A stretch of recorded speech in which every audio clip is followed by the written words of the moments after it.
May nagpa-service sa aming customer, dahil gusto niya magpalinis. At ang concern niya ay tumutulo daw ang aircon niya. Kaya nang pinuntahan namin, confirm kaya pala nag-leak na ang kanyang aircon ay almost 1 year na siyang hindi nalinisan.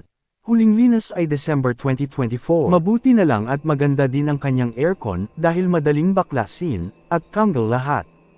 Mas madaling malinisan, ngunit madali lang talaga siyang kalawangin kapag katagalan. Pero at least madaling malinisan. Nilinis ko muna ng tubig galing sa bidet para yung mga dumi ay hindi magtalsikan sa paligid. Dahil sobrang dumi at namumuo na siya, saka ko binugahan ng tubig galing sa pressure washer para yung mga nakakapit na dumi sa evaporator coil.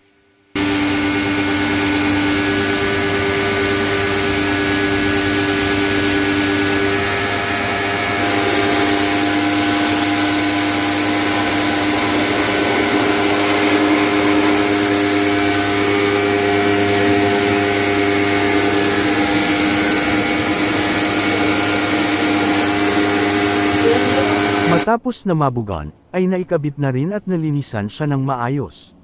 Salamat sa customer namin. Nagtiwala siya na ipalinis ang aircon niya. Kung nais mo rin na masubukan ang aming serbisyo, drop comment lang at schedule namin kayo. At kung nagustuhan mo ang video na ito, palike na rin at mag-follow sa aming page.